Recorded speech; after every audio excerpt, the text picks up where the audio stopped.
Hello students, welcome in Shailendra academy. I am Shailendra Agarwal और आज हम लोग इंजीनियरिंग मैकेनिक्स के नेक्स्ट लेक्चर नंबर 18 की बात करेंगे। अभी हम लोग यूनिट सेकंड पढ़ रहे हैं जिसमें हमारे कुछ टॉपिक्स छूटे हुए थे थ्योरी वाले। वैसे तो इस यूनिट में बहुत ज्यादा टॉपिक नहीं है थ्योरी वाले, न्यूमेरिकल्स बहुत ज्यादा है, लेकिन दो इंपॉर्टेंट टॉपिक जो छूट रहे हैं और बहुत बार एग्जाम में आए हैं उनको आज हम इस वीडियो में कवर करेंगे। जिसमें पहला टॉपिक है लामी का प्रमेय या लामीज थ्योरम। बहुत ही इंपॉर्टेंट थ्योरम है, कई बार एग्जाम में आई है। अगर हम देखें 2024 और 2019 का जो पेपर हमारे पास है उसमें लामीज थ्योरम के स्टेटमेंट भी लिखने को आया है और उसको डिस्क्राइब करने के बारे में भी आया है।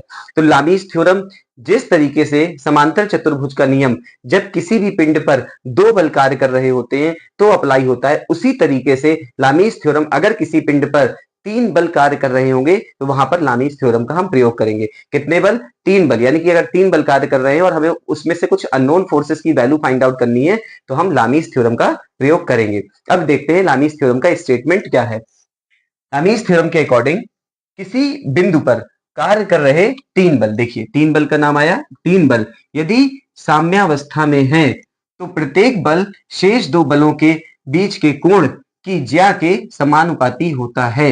यदि किसी भी पिंड पर, देखिए मान लेते हैं कि कोई एक बॉडी है और उस पर तीन बल P, Q और R कार्य कर रहे हैं। हमने माना Q और R के बीच का एंगल है अल्फा, P और R के बीच का एंगल है बीटा और Q और P के बीच का एंगल है गामा। तो लामीज थ्योरम के अकॉर्डिंग प्रत्येक बल, यानी कि पहला बल अगर हम मान लें P, तो प्रत्येक बल किसके समानुपाती होता है? किसके? प्रोपोर्शनल टू शेष दो बलों। यानी सुनिए ध्यान से, पहला बल जब हमने P लिया तो शेष दो बल कौन से बचे? Q और R। उनके बीच के कोण की ज्या के समानुपाती होता है। उनके बीच के कोण कौन सा है? देखो ध्यान से, जब हमने P लिया तो कौन सा फोर्स बचा? Q और R। तो उनके बीच के कोण के ज्या का मतलब साइन अल्फा के। इसी तरीके से जब हम दूसरा फोर्स लेते हैं Q तो वो किसके प्रोपोर्शनल होगा? अब जब हमने Q लिया तो बाकी कौन से फोर्स बचे? P और R। तो इनके बीच का एंगल क्या है? बीटा। तो साइन बीटा हुआ। और तीसरा अगर हम फोर्स लेते हैं R तो इसमें साइन आ जाएगा लास्ट, दो फोर्सेस के बीच का एंगल गामा। तो बहुत ही आसान स्टेटमेंट है कि यदि किसी बिंदु पर तीन बल कार्य कर रहे हो, पिंड का संतुलन में रहना आवश्यक है और पिंड संतुलन या फिर साम्यावस्था में हो तो प्रत्येक बल शेष दो बलों के, शेष दो बल, प्रत्येक बल शेष दो बलों के बीच के कोण की ज्या यानी साइन के समानुपाती होता है। यही इंग्लिश में लिखा है, if three forces acting at a point be in equilibrium then each force is proportional to the sine of the angle between two other forces। For example हमने सपोज करते हैं, माना बिंदु O पर, इसको हम मान लेते हैं कि यहां पर जो पॉइंट है वो O है, पर लगे हुए तीन बल P, Q तथा R हैं तथा ये बल संतुलन में या साम्य अवस्था में हैं। इनके बीच के कोण चित्र के अनुसार अल्फा, बीटा तथा गामा है। अतः लामी प्रमेय के अनुसार जो फाइनल रिजल्ट निकल करके आता है वो है P अपॉन साइन अल्फा बराबर Q अपॉन साइन बीटा बराबर R अपॉन साइन गामा। ये है लामीज थ्योरम के स्टेटमेंट। और हम अगर कहें तो जो फॉर्मूला निकल करके आता है लामीज थ्योरम से वो ये फॉर्मूला है। तो इसलिए इस चीज का ध्यान रखना है कि अगर सिर्फ स्टेटमेंट पूछा जाता है कि लामी थ्योरम का स्टेटमेंट लिखिए तो हमें इसी तरीके से अंडरलाइन भी करना है और इस तरीके से हमको लिखना है, फिगर बनाना है और उसका फॉर्मूला लिखना है। अब इसके प्रूफ की इसकी उत्पत्ति कैसे होती है अगर किसी भी क्वेश्चन पेपर में आता है तो हम इसी का रेफरेंस लेकर के इसका प्रूफ देखते हैं कि क्या होगा। ये ध्यान रखना है कि प्रत्येक बल शेष दो बलों, प्रत्येक बल P शेष दो बलों के बीच के कोण की ज्या के समानुपाती होता है। फिर इसके बाद ये प्रूफ कैसे आता है, अब हम लोग इसकी उत्पत्ति देखते हैं। इंपॉर्टेंट है, कई बार एग्जाम में आया है और आ भी सकता है, इसलिए ध्यान से पढ़ें और नोट कर लें इसको। इसमें हम चाहें तो लास्ट में एक पॉइंट और लिख सकते हैं कि लामीज थ्योरम का प्रयोग अगर किसी भी बिंदु पर तीन बल कार्य कर रहे हो और वे बल संगामी हो तो वहां पर उपयोग किया जाता है। हमारे एक लाइन एज अ नोट या फिर एक स्टार बना करके हम लिखेंगे फॉर बेटर प्रेजेंटेशन, लामी थ्योरम का प्रयोग यदि किसी बिंदु पर तीन बल कार्य कर रहे हैं और वो बल संगामी है तो वहां पर उसका प्रयोग किया जाता है। अब हम लोग देखते हैं इसके प्रूफ को। तो अब हम लोग बात करते हैं लामीज थ्योरम के प्रूफ की, क्योंकि कभी भी ये एग्जाम में आ सकता है तो सिर्फ स्टेटमेंट लिखने से काम नहीं होगा। प्रूफ में हमें क्या निकालना है, P upon sine alpha equals to Q upon sine beta equals to R upon sine gamma. ये हमको याद रखना है कि लामीस थ्योरम में 3 बल कार्य करते हैं। तो हम लामीस थ्योरम के प्रूफ को करने के लिए मानते हैं कि जो एक पिंड है उसके किसी पॉइंट पर जो बल P और बल Q कार्य कर रहा है उनका एक रिजल्टेंट है, वो है R। अगर बहुत ध्यान से सुनिए इस लाइन को, हम लोग टॉपिक पढ़ रहे हैं इक्विलिब्रियम यानी साम्यावस्था। साम्यावस्था का जो पहला वीडियो था इस यूनिट का, उसमें बताया गया था कि साम्यावस्था के बाद एक साम्यक बल या इक्विलिब्रियंट फोर्स जो होता है, जब किसी बॉडी पर कई सारे बल कार्य करते हैं तो उनका एक रिजल्टेंट होता है, और उस रिजल्टेंट के अपोजिट अगर हम बल लगा दें उतने ही रिजल्टेंट की वैल्यू का, तो हमारी बॉडी इक्विलिब्रियम में आ जाती है। तो अगर कोई दो फोर्स P और Q हैं और उनका रिजल्टेंट R है, तो इस रिजल्टेंट के अपोजिट डायरेक्शन में हम अगर बल लगाते हैं, ये रिजल्टेंट को हम मानते हैं R डैश, और अपोजिट डायरेक्शन में जो बल लगाते हैं अगर उसको हम R मानते हैं, तो बॉडी इक्विलिब्रियम में होगी। अब इसको प्रूफ करने के लिए हम मानते हैं कि जो एक बल, आप ये नहीं समझे कि इसमें 4 बल लगे हुए हैं इसमें 3 बल, क्योंकि ये P और Q 2 बल हैं, उनका एक रिजल्टेंट है।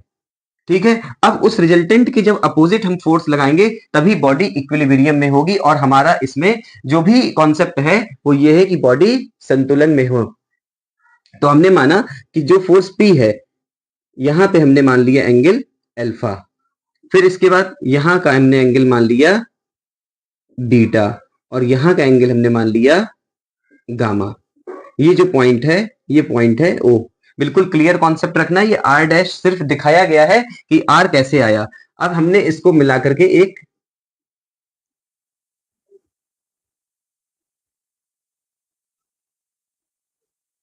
समांतर चतुर्भुज के आकार में इसको कन्वर्ट किया। यहां पर जो मिल रहे हैं, इस पॉइंट को हमने D मान लिया, इस पॉइंट को हम B मान लेते हैं, इस पॉइंट को हम A मान लेते हैं। ये जो एंगल गामा है, अब देखिए फोर्स P और Q के बीच का एंगल गामा है, तो P की लाइन ऑफ एक्शन ऐसे जाएगी, Q की ऐसे जाएगी, तो ये वाला भी एंगल क्या हो गया, गामा हो गया। अब अगर ये एंगल बीटा है, यही समझना है आपको, अगर ये एंगल बीटा है तो ये जो लाइन जा रही है बिल्कुल सीधी है, तो जो ये एंगल होगा इतना, ये लिख देना यहाँ पे 180 माइनस बीटा होगा। क्लियर, क्योंकि ये एंगल इतना बीटा है, ये पूरी लाइन स्ट्रेट है, तो 180 पूरा होगा, ये 180 होगा, तो ये कितना बचा 180 माइनस बीटा। इसी तरीके से अगर ये गामा है तो ये तो पूरा 180 होगा, ये कितना बचा 180 माइनस गामा। अब इसी प्रकार से अगर यहां पर ये देखिए ये वाला, ये लाइन जा रही है, इस लाइन ये R की जो सीधी लाइन जा रही है, और ये जो लाइन ऊपर की तरफ जा रही है, ठीक है, यहां पर जो एंगल आएगा, ये जो एंगल आएगा, ये आएगा 180 माइनस अल्फा। ये हमको ध्यान रखना है। क्यों आएगा, क्योंकि देखिए ये वाली लाइन इस वाले फोर्स से कितना बना रही है, अल्फा। जैसे ये लाइन इस फोर्स से, वैसे क्यू की डायरेक्शन ये है, ये कितना है अल्फा, और ये पूरा कितना है 180, तो ये कितना एंगल आया 180 माइनस अल्फा। ये एंगल आपको निकालना बहुत आवश्यक है सबसे पहले। इसके बाद जब ये एंगल निकल आए तो सिंपल एक त्रिकोणमिति का या ट्रिग्नोमेट्री का जो साइन का फॉर्मूला होता है वो होता है A upon sine capital A बराबर B upon sine capital B बराबर C upon sine capital C, जहां small a small b small c किसी त्रिभुज की, कोई मान लीजिए त्रिभुज ले लेते हैं, तो किसी त्रिभुज की अगर स्मॉल a ये है, स्मॉल b ये है, स्मॉल c ये है, तो यहाँ का एंगल कैपिटल A, यहाँ का एंगल कैपिटल B और यहाँ का एंगल कैपिटल C होगा। तो जो A होगा भुजा, उसके सामने वाला एंगल साइन के साथ लिया जाता है, इसी तरह B के सामने वाला साइन B और C के सामने वाला साइन C एंगल ले लिया। ये होता है त्रिकोणमिति का सिद्धांत। अब यही त्रिकोणमिति का सिद्धांत हम त्रिभुज OAD में लगाते हैं। किस में लगाते हैं, OAD में। और ध्यान से देखें, अब हम त्रिभुज ये लिए हैं, देखिए OAD ये त्रिभुज। तो अगर हम भुजा ले लें OA, देखिए OA, ये भुजा ली OA, तो अपॉन कितना एंगल आएगा साइन O, जब हमने ये वाली भुजा ली तो ये वाला सामने एंगल है कितना 180 माइनस अल्फा। फिर हमने इसके बाद भुजा ली AD, क्या ली भुजा ए डी, तो एंगल क्या लिया हमने उसके सामने, ये वाली भुजा ली ए डी, तो ये वाला एंगल लिया 180 माइनस बीटा। इसका तीसरी भुजा हमने ली ओ डी, बिल्कुल क्लियर है, ध्यान से देखते रहिए बस। तो अपॉन साइन आता है 180 माइनस गामा। अब ओ ए को क्या रिप्रेजेंट कर रहा है, ओ ए को पी रिप्रेजेंट कर रहा है, तो P upon sine 180 minus alpha sine alpha. A D को क्या रिप्रेजेंट कर रहा है, क्यू अगर इधर है तो क्यू यहां पर भी होगा, तो क्यू अपॉन साइन बीटा। और ओ डी को क्या रिप्रेजेंट कर रहा है, ओ डी ये रिजल्टेंट ही रिप्रेजेंट करेगा, तो आर अपॉन साइन गामा, क्योंकि ये ऐसे ही गया हुआ है। तो इस तरह से अगर आप देखते हैं तो ये लामीज थ्योरम आपका जो यहां था वो यहाँ पर प्रूव हो चुकी है। तो बहुत आसान है, हमें बस एंगल का ध्यान रखना है, कहाँ 180 माइनस अल्फा, कैसे 180 माइनस अल्फा आ रहा है, कहाँ अल्फा लेना है, कहाँ बीटा लेना है, कहाँ गामा लेना है, कहीं भी कुछ भी सिलेक्ट कर सकते हैं, बट एक कॉमन चीज बनी है कि पी के साथ अल्फा और क्यू के साथ बीटा और आर के साथ गामा आएगा, इसलिए ऐसे ही कोड माने गए हैं कि पी के साथ अल्फा बीटा और गामा लिया गया है। तो ये देख लीजिए आप पूरा जो है लामीज थ्योरम का जो प्रूफ है, इसमें चित्र के अनुसार एक बिंदु ओ पर लगे हुए तीन बलों के बीच कोण अल्फा बीटा गामा है तथा ये बल संतुलन में है, इसलिए चित्र में P तथा Q, देखिए P तथा Q के परिणामी R डैश के ठीक विपरीत दिशा में तीसरे बल R को लगाते हैं, अतः संतुलन में रहने के लिए R बराबर R डैश होगा, तो OD बराबर R डैश आएगा। लेकिन जब रिजल्टेंट ही इक्विवेलेंट फोर्स यानी कि जो परिणामी बल है वो साम्यक बल के बराबर होगा, तो हम यहाँ पे R डैश बराबर R लिख सकते हैं, इसको हम ब्रैकेट में भी कर सकते हैं कि R डैश बराबर R है। तो इस तरीके से लामीज थ्योरम का प्रूफ हो सकता है। अब बिल्कुल सेम टू सेम इसी तरह लिखिए, और अगर पूरे 5 नंबर का भी आता है तो आप स्टेटमेंट के साथ इसको कर दीजिए, क्योंकि बहुत बड़ा नहीं है, तो अब आप इसको पूरा स्क्रीनशॉट ले सकते हैं, लिख सकते हैं, यहां से लामीज थ्योरम आपका खत्म होता है। इंपॉर्टेंट क्वेश्चन है, इसलिए ध्यान से इसको पढ़ के ही जाएंगे एग्जाम में। अब एक और जो टॉपिक बच रहा है वो है बलयुग्म या कपल। अगर हम इसकी बात करते हैं तो बलयुग्म स्पेशली अलग से सिलेबस में नहीं दिया है, लेकिन अभी जब हम आपको पढ़ाएंगे तो दिखाएंगे बलयुग्म कितनी बार आया है, बलयुग्म और उसके गुणों का वर्णन कीजिए। तो बलयुग्म को देखते हैं, क्योंकि इंपॉर्टेंट क्वेश्चन है, आज इस बार फिर आ सकता है किसी भी बोर्ड में कहीं पर भी, तो हम लोग को पढ़ना सब कुछ है, कुछ छूटना नहीं। फिर लेक्चर नंबर 18 19 और 20 में सिर्फ न्यूमेरिकल कराए जाएंगे, जिनकी संभावना हो सकती है या उस तरह का क्वेश्चन आ सकता है या कोई क्वेश्चन रह गया है, तो हम उसको देखते हैं। तो आप इसको नोट करिए, और अब बात करते हैं बलयुग्म की। तो स्टूडेंट्स अभी अभी हम लोगों ने लामीज थ्योरम के बारे में पढ़ा, उसका प्रूफ देखा जो कि इंपॉर्टेंट क्वेश्चन है। अब हम एक ऐसा क्वेश्चन देखते हैं जो सिलेबस में स्पेशली मेंशन नहीं है, लेकिन बीम में आया है कि अगर एक कपल का फॉर्मेशन होता है, तो चूंकि जब एनालिसिस की प्रीवियस ईयर के क्वेश्चन पेपर की, तो अगर आप यहाँ पर देखें तो 2024, 2023, 2020, 19, 18, 17, 15 इन सभी में बल युग में से रिलेटेड कोई ना कोई क्वेश्चन आया, जिसमें अधिकतर अगर हम क्वेश्चन की बात करें तो बलयुग्म के क्वेश्चन में डिफाइन कपल या फिर बलयुग्म क्या होता है उसके अभिलक्षण लिखिए, उदाहरण सहित बलयुग्म को समझाइए। Explain the concept of couple and its properties. फिर इसके बाद और भी बार इसका क्वेश्चन कहीं ना कहीं आया हुआ है, तो इसलिए अगर हम देखें तो ये क्वेश्चन बहुत ही इंपॉर्टेंट है। जैसे ये आया है कि बलयुग्म के गुणों का वर्णन करें, इसके अलावा बलयुग्म क्या है, इसके अभिलक्षण क्या हैं, इसके अलावा एक युग्म के अभिलक्षण बयान कीजिए, दक्षिणावर्त तथा वामावर्त युग्म में क्या अंतर है। तो इन सभी क्वेश्चन से हम देखते हैं कि बलयुग्म बहुत ही इंपॉर्टेंट है, अगर आ जाता है तो हमारे पास होना चाहिए कि हम उस पर क्या लिखें। तो देखिए अभी आपने कुछ दिन पहले फर्स्ट यूनिट के लास्ट में पढ़ा था कि मोमेंट क्या होता है, कुछ कुछ देखें तो मोमेंट का ही एक बदला हुआ रूप है, क्योंकि दोनों की यूनिट सेम है, दोनों का फॉर्मूला सेम है, लेकिन दोनों का कैरेक्टर जो है वो अलग है। मोमेंट किसी भी वस्तु को किसी बिंदु के परितः घुमाने का प्रयास करता है, और जो बलयुग्म है मोमेंट में एक बल लगता है और उस बिंदु से उस बल की क्रिया रेखा की जो लंबवत दूरी होती है उसके गुणनफल को मोमेंट या फिर आघूर्ण कहते हैं। लेकिन अगर बल युग्म की बात करेंगे तो बल युग्म में सबसे पहले ये ध्यान देना है आपको कि दो बल कार्य करते हैं। अब अगर हम कुछ उदाहरण लें फिर इसके बाद इसकी डेफिनेशन की तरफ चलते हैं, तो जैसे कि अगर आप मार्केट से कोई मेडिसिन कोई वो खरीदते हैं दवा की बोतल जिसमें सिरप होता है, तो आप घर पे लेकर के आते हैं और अगर पीने के लिए आप उसको खोलते हैं तो आपको पहले ऐसे हाथ से उस बोतल को पकड़ते हैं, फिर ऐसे घुमाने का प्रयास करते हैं। तो आप यहाँ पर भी देखेंगे तो एक बलयुग्म काम करेगा।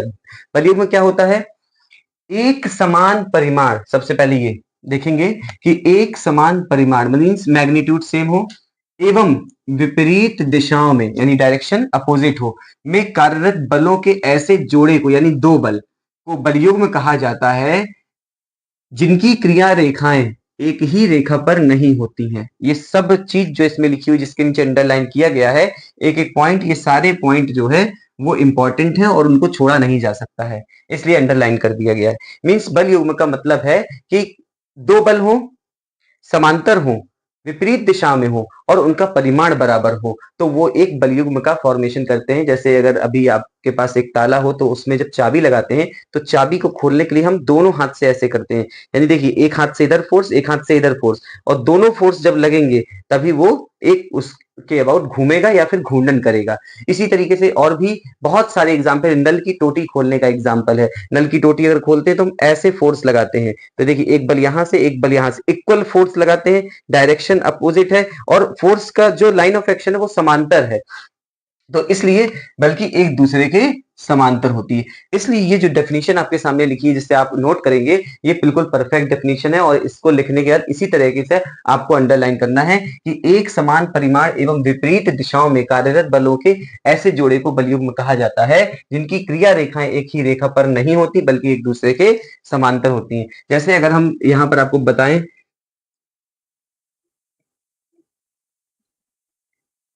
कि अगर यहाँ पर एक बल P कार्य कर रहा है और उसी तरीके से सेम मैग्नीट्यूड का एक बल P यहां पर कार्य कर रहा है, तो इस तरीके से ये एक किसका निर्माण करेंगे, बल युग्म का निर्माण करेंगे। देखिए इस ये ऐसे घूमेगा, ऐसे घूमेगा, तो यहां अगर हम इसकी डायरेक्शन बनाएं तो ये क्लॉकवाइज डायरेक्शन में जाएगा।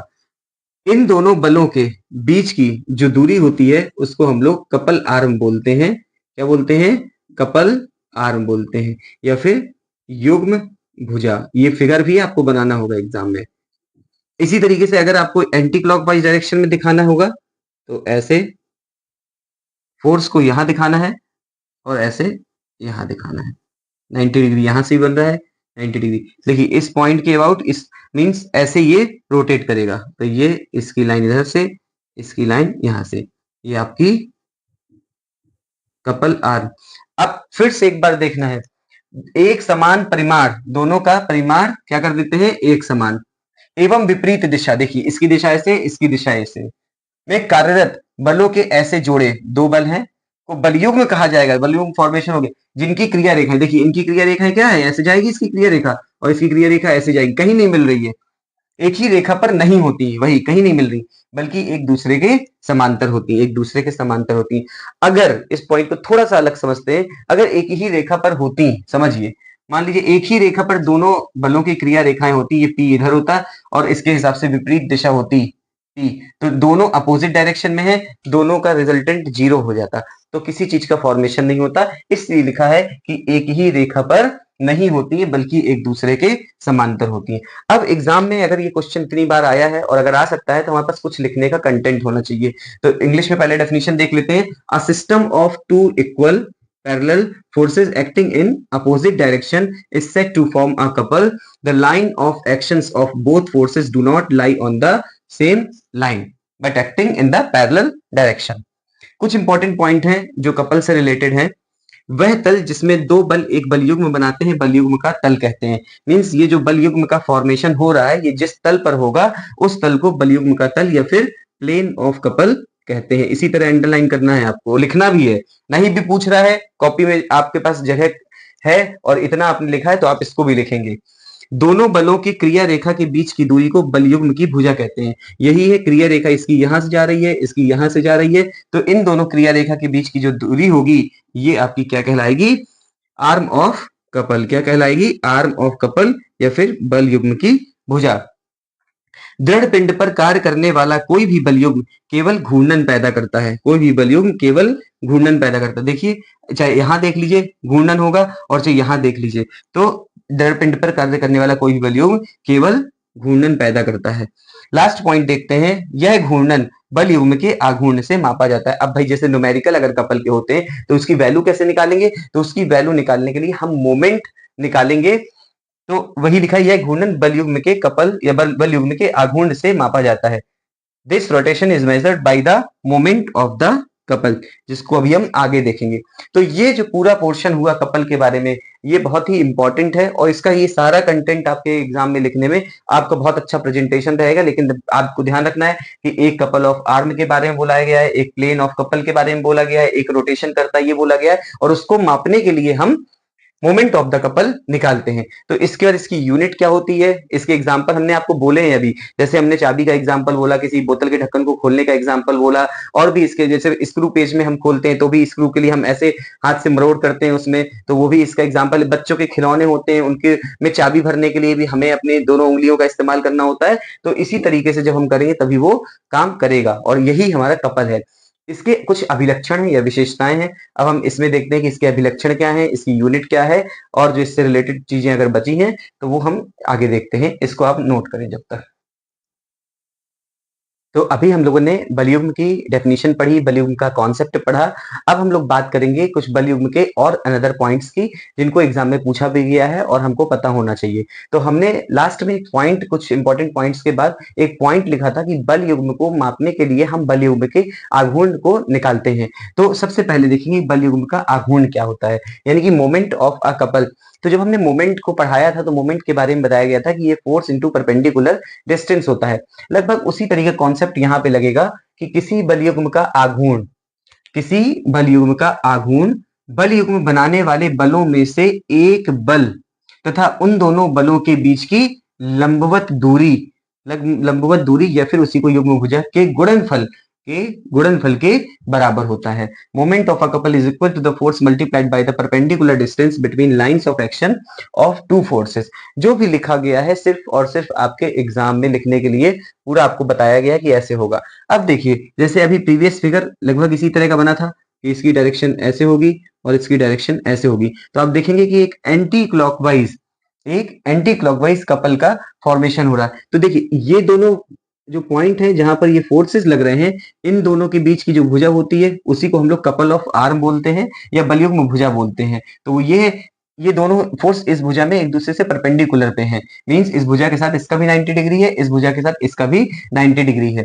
तो जो बलयुग्म का आघूर्ण होगा उसको हम m से रिप्रेजेंट करेंगे। बल, दोनों बल P है, उनमें से कोई एक बल हमने P लिख लिया, और बलयुग्म की भुजा की जो दूरी है दोनों बलों की लाइन ऑफ एक्शन से वो स्मॉल d हो गई। तो इस प्रकार से जो बलयुग्म का आघूर्ण आया वो आपका P इंटू डी आया। अब अगर P बल है, P क्या है, बल है, तो उसकी यूनिट क्या होगी, न्यूटन, और D अगर दूरी है तो उसकी यूनिट क्या होगी, मीटर। तो इस प्रकार से जो बलयुग्म है, बलयुग्म का जो आघूर्ण है उसकी जो यूनिट निकल करके आई वो न्यूटन मीटर आई।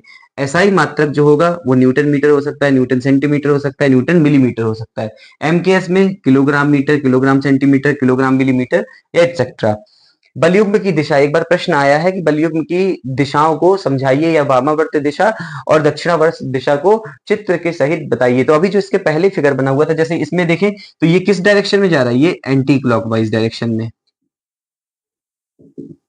अब अगर हम एक और फिगर बनाएं और उस फिगर में हमें क्लॉकवाइज डायरेक्शन दिखानी हो तो हम इस तरीके से फिगर बना दें। ये 90 डिग्री पे, ये 90, देखिए ये ऐसे जाएगा लेकर के और ये ऐसे जाएगा लेकर के, तो इस तरीके से ये घूमेगा। तो ये तो क्या हो गई, आर्म हो गई आपकी, कपल ऑफ आर्म यानी कि भुजा हो गई। और ये कौन सा डायरेक्शन हुआ, क्लॉकवाइज डायरेक्शन। तो इस तरीके से ये क्लॉकवाइज, ये एंटी क्लॉकवाइज। तो बलयुग्म की दो दिशाएं होती हैं, एक दक्षिणावर्त और एक वामावर्त यानी कि एंटी क्लॉकवाइज। ये जो डायरेक्शन है ये एंटी क्लॉकवाइज यानी वामावर्त, और ये दक्षिणावर्त। बलयुग्म के उदाहरण भी कई बार आया है कि उदाहरण सहित बलयुग्म को समझाइए। तो उसमें जो हमने आपको उदाहरण बताए थे वो आपके लिखने के लिए यहाँ लिख देते हैं कि जैसे नल की टोटी हो गई है, टैप जिसको बोलते हैं, को खोलना या बंद करना भी बलयुग्म का एक निर्माण करता है। किसी चूड़ीदार ढक्कन को खोलना या बंद करना भी बलयुग्म का निर्माण करता है। चाबी के द्वारा ताले को बंद करना या खोलना से भी बलयुग्म का निर्माण होता है। खिलौने में चाबी भरते समय चाबी में एक बलयुग्म कार्य करता है। तो ये कुछ उदाहरण हुए बलयुग्म के।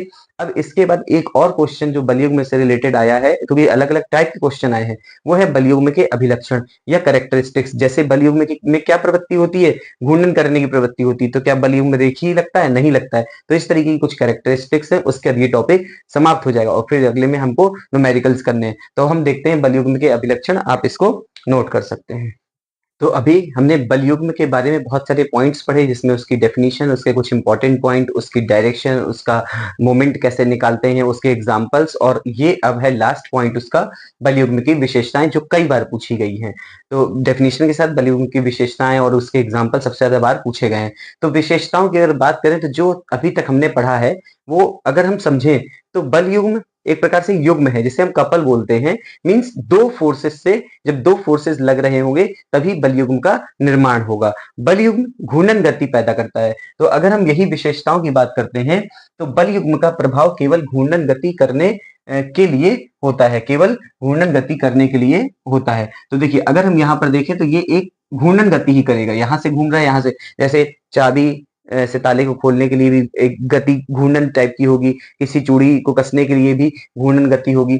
दूसरा पॉइंट देखते हैं, कोई भी बल युग्म सरल रेखीय गति उत्पन्न नहीं कर सकता। कैसे करेगा? सरल रेखीय गति ऐसे होती है, और हमारा कॉन्सेप्ट बिल्कुल क्लियर है घूर्ण इसके कपल के लिए कि वो एक घूर्णन गति उत्पन्न कर रहा है, क्योंकि दो बल लग रहे हैं। यहाँ दो बल इस तरीके से जब लगेंगे तब जो है वो सरल रेखीय गति होगी, जो कि इसमें नहीं लगते हैं। तो पहला पॉइंट, दूसरा पॉइंट। तीसरा, किसी बल युग्म को केवल बल युग्म के द्वारा ही संतुलित किया जा सकता है। जैसे अगर एक बॉडी में ये फोर्स, सिंगल फोर्स P लग रहा है, तो बॉडी इस तरफ की डायरेक्शन में जा रही होगी, तो अगर इसको संतुलित करना है तो इस डायरेक्शन में एक फोर्स P लगाना पड़ेगा। मींस एक फोर्स है तो एक फोर्स ही लगेगा उसको संतुलित करने के लिए। तो उसी प्रकार से बल युग्म में कितने फोर्स हैं? दो फोर्स हैं। तो बल युग्म को संतुलित करने के लिए बल युग्म ही लगाना पड़ेगा अपोजिट डायरेक्शन में, तब वो जाकर के बल युग्म संतुलित होगा। तो ये इंपॉर्टेंट पॉइंट थर्ड।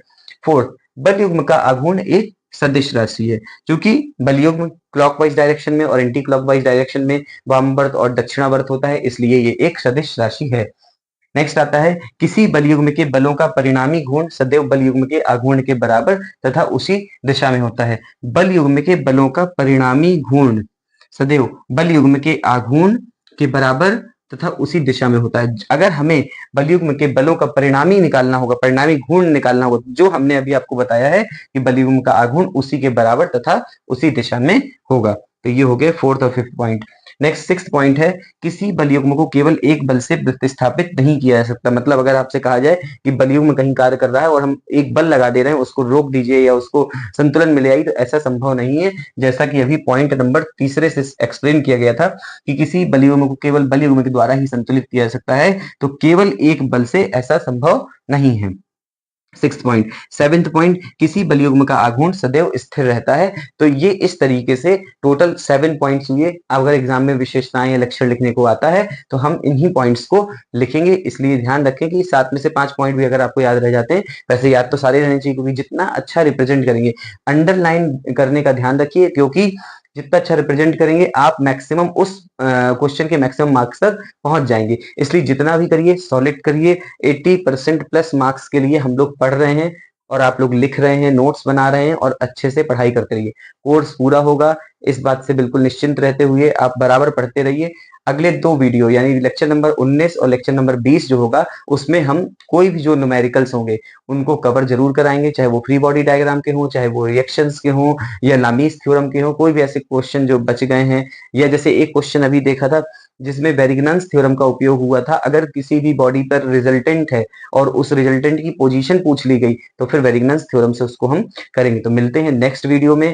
पहली बार आए तो सब्सक्राइब कीजिए, बाकी लाइक कमेंट में अपना फीडबैक दीजिए। आप लोग को एक समस्या हुई थी कि बोर्ड में स्क्रीनशॉट लेने में, तो इसलिए अब आप स्क्रीनशॉट ले सकते हैं। बाकी हम लोग मिलते हैं नेक्स्ट वीडियो में। अपने फ्रेंड्स के साथ शेयर जरूर कीजिए। Thank you so much for watching. Thank you.